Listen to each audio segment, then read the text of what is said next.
morning. We all know that Israel is the startup nation, and there are many startups around here being built, and that's amazing. But what you may not know is that there's also one anti-startup in Israel. It's mine.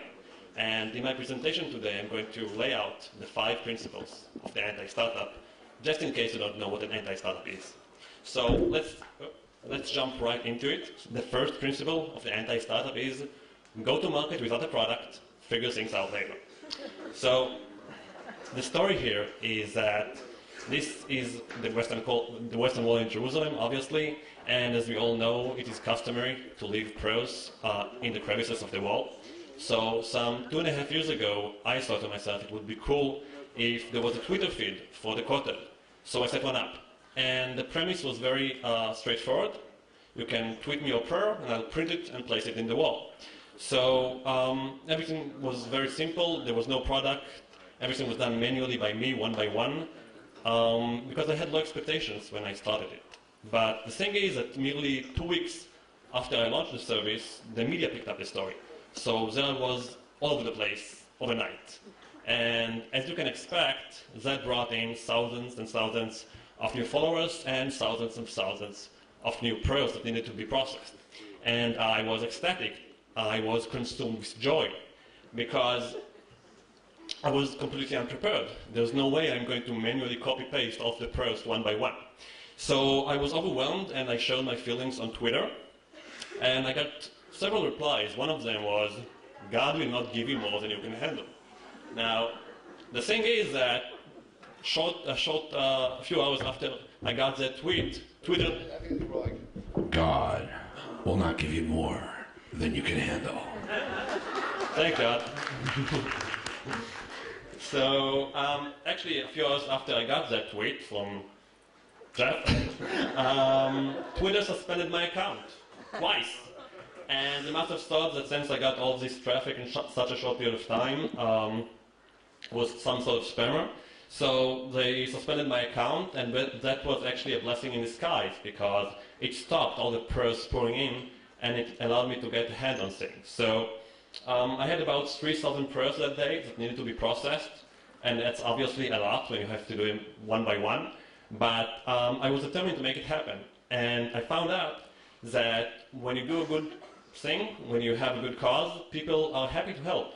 People are even eager to help. So with the help of people from Twitter, I built the product. So first of all people in the world, my brother read that tweet about me being overwhelmed, and he whipped up a quick script that takes off the prayers from Twitter and dumps them into Word. So I can print all the prayers with my amazing LaserJet Prayer Printer Ultimate. And that part of the problem was solved. So after that, I was left with a huge stack of papers that needed to be processed. I had to cut and roll off the prayers. So once again, I turned to Twitter and said, hey, I've got 3,000 prayers that need to be cut and rolled individually, one by one. Who wants to help? And this girl, Shirley, whom I didn't know back then, said, cool, I'll do it, come over. And I didn't know her, but, you know, she's nice looking, so I went. And she helped out. And you can see a delightful me on the up top corner, there on the right. That's her friend Rotem, that didn't know me, didn't know what Twitter is, didn't know the Kotel has a page on Twitter. But she said, oh, what a cool project, I'll help. And within a couple of hours, we made it happen. We cut and rolled off the press. And it wasn't that hard when we were working together. So that part of the problem was solved as well, and then I just needed help in Jerusalem, actually placing all of these pieces of paper in the wall. So I asked for help on Twitter, and this guy on the right stepped up and helped, and we made it happen in Jerusalem. And he also said that he really likes what I'm doing here, and that he is an elementary school teacher in Jerusalem.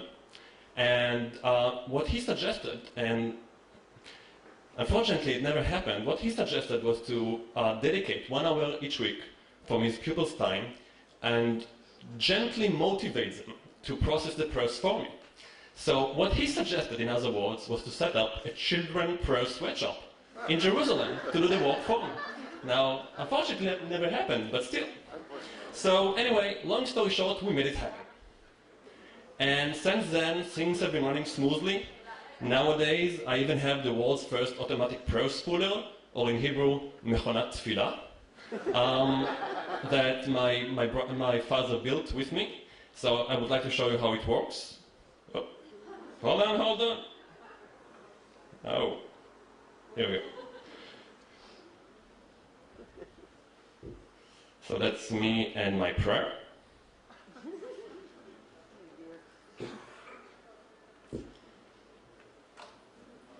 Pretty big. Okay, no audio. Ta-da! So after that, Jeff, pay attention. After that, that really helped a lot, the operation, because it can go all the way up to 1400 pph, which is prayers per hour. So after that, I wanted to make the process at the wall itself easier, so I built this. This is the Prayer Blaster 3000. And in theory, it was a good idea. Now, what I neglected to remember was that when you approach the Kotel, you have to go through a security checkpoint. And guess what? Those guys aren't very happy about weapon-shaped objects appearing in the X-ray machine. So, anyway, we made it happen. Things have been running smoothly since. And one more example about how eager people are to help is the iPhone app. So we have an iPhone app right now at the App Store. 2 years ago, I gave a talk at the Tel Aviv 140, and the guy in the audience, Yori, approached me afterwards and said, I developed for iPhone, let's do an app. So we did. And then, just before we launched the app, I said that, you know what, I want to make prayer even more accessible to people, regardless of language.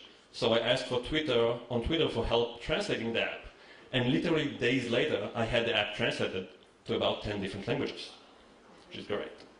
So the interesting thing about the app is that from some analytics I ran, it turns out that only about 60% of the people who installed the app actually use it to send a prayer. And I was curious as to why. So I started asking around, and I got all sorts of replies, but most of them were to this nature. I don't want to bother God with every little thing, but it's comforting to know I have the option to do so if I ever really need Him.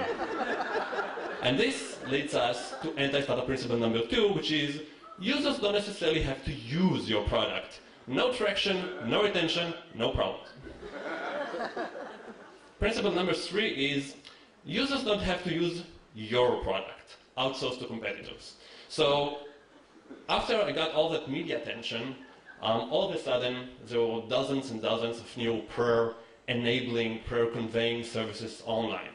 And since I'm giving away my service for free, if they want to so-called compete with me, they have to give it away for free as well.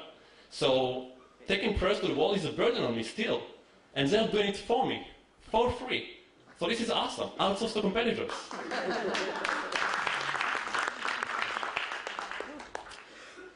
So the next one is, who needs a business plan? Just don't monetize. Many people, predominantly Israelis, believe it or not, ask me, how am I monetizing it? How much do you charge per prayer? And the answer is that I'm not. I'm not in the business of prayers, and I don't want to be in the business of prayers. The service is free. I'm an economist. I work at Tel Aviv University. And you know what? Even if, actual footage, by the way. It's sad. Even if I wanted to monetize the operation, I wouldn't charge per prayer. I would more likely try to strike a collaboration with Microsoft to integrate my service into their products. So, for instance, we all know and love this error message, right? You can either end now or cancel. So what if there was a third option?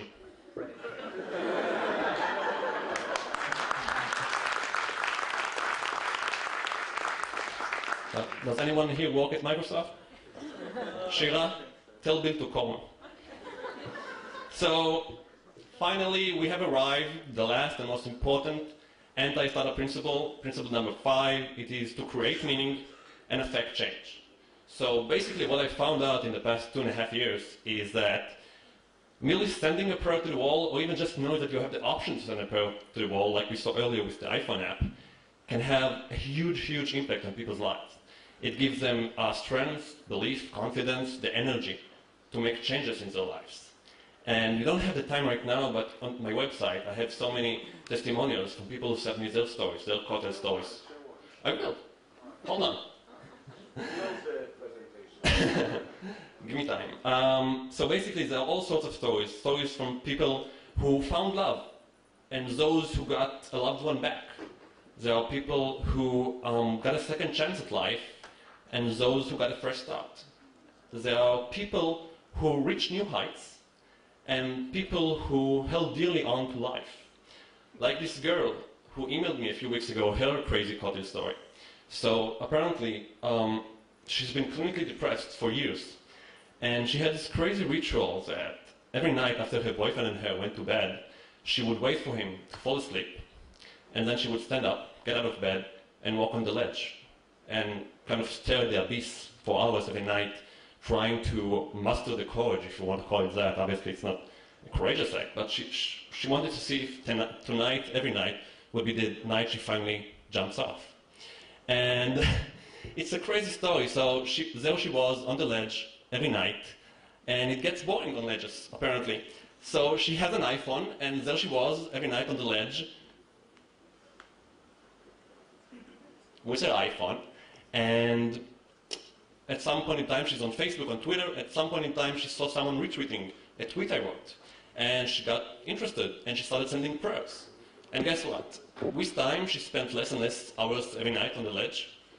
And after some more time, she didn't even go on the ledge every night, but every other night. And then she got treatment, and then she got better. And now she's not standing on any more ledges. And that's the power this service has on people. So, at the end of the day, some of you here have startups, and I know I can't expect you to implement principles 1 to 4, but maybe you can implement principle number 5 and help create meaning and affect change. Thank you so much.